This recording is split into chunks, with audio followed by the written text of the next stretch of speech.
کسی قبرستان میں ایک شخص نے رات کے وقت لاش کے ساتھ زنا کیا۔ بادشاہ وقت ایک نیک صفت شخص تھا۔ اس کے خواب میں ایک بزرگ آئے اور اسے کہا کہ فلاں مقام پر فلاں شخص اس گناہ کا مرتکب ہوا ہے، اور اسے حکم دیا کہ اس زانی کو فوراً بادشاہی دربار میں لا کر اسے مشیر خاص کے عہدے پر مقرر کیا جائے۔ بادشاہ نے وجہ جاننی چاہی تو فوراً خواب ٹوٹ گیا۔ وہ سوچ میں پڑ گیا۔ بہرحال سپاہی روانہ ہوئے اور جائے وقوع پر پہنچے۔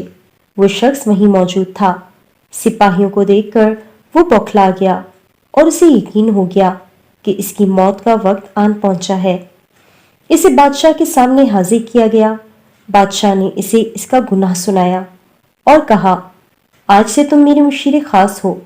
دوسری رات بادشاہ کو پھر خواب آیا تو بادشاہ نے فوراً اس بزرگ سے اس کی وجہ پوچھی کہ ایک زانی کے ساتھ ایسا کیوں کرنے کا کہا۔ بزرگ نے کہا، اللہ کو اس کا گناہ سخت ناپسند آیا ہے، چونکہ اس کی موت کا وقت نہیں آیا تھا، اسی لیے تم سے کہا گیا کہ اسے مشیر بنا لو تاکہ وہ عیش میں پڑ جائے اور کبھی اپنے گناہ پر نادم ہو کر معافی نہ مانگ سکے، کیونکہ اس کی سزا آخرت میں طے کر دی گئی ہے۔ مرتے دم تک وہ عیش میں غرق رہے گا اور بلکہ خوش بھی ہوگا کہ جس گناہ پر اسے سزا دی جانی چاہیے تھی، اس گناہ پر اسے اعلیٰ عہدہ مل گیا، سو اسے گمراہی میں رکھنا مقصد تھا۔ ابو اٹھے، میرے سر پہ ہاتھ رکھا اور کہا، بیٹا جب گناہوں پر آسانی ملنے لگے تو سمجھ لینا آخرت خراب ہو گئی اور توبہ کے دروازے بند کر دیے گئے تم پر۔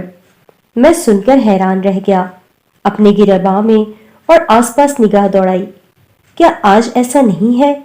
بار بار گناہوں کا موقع ملتا ہے ہمیں، اور کتنی آسانی سے ملتا ہے اور کوئی پکڑ نہیں ہوتی۔ ہم خوش ہیں، عیش میں ہیں۔ کتنے ہی مرد خواتین کتنی ہی بار گھٹیا فعل کے مرتکب ہوتے ہیں، اور مرد اسے اپنی جیت اور عورت اپنی جیت کا نام دیتی ہے، اور اگلی بار ایک نیا شکار ہوتا ہے۔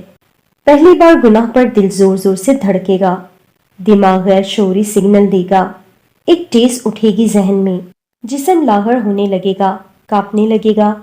یہ وہ وقت ہوگا جس پر ایمان جھنجھوڑ رہا ہوتا ہے، چلا رہا ہوتا ہے کہ دور ہٹو، باز رہو، مگر دوسری بار یہ شدت کم ہو جائے گی اور پھر ختم۔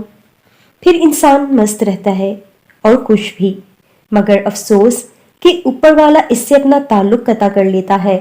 گناہ کا راستہ ہمیشہ ہموار ہوگا اور آسان بھی، مگر یاد رکھیے گا، سچ کا راستہ دشوار ہوتا ہے، اس میں بے شمار تکلیفیں ہوں گی، آزمائشیں، مصیبتیں سب ہوں گی، مگر گناہ کا راستہ ہمیشہ ہموار ہوگا۔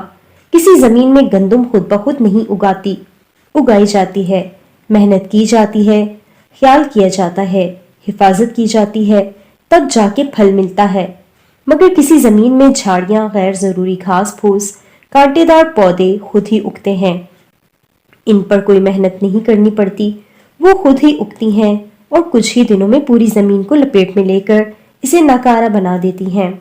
اسی طرح بالکل آپ کے دل کی زمین ہے، جہاں گناہوں کا تصور از خود پیدا ہوگا اور بڑھے گا، مگر نیکیوں کے لیے گناہوں سے بچنے کے لیے محنت کرنی پڑے گی، دشواریوں سے گزرنا ہوگا۔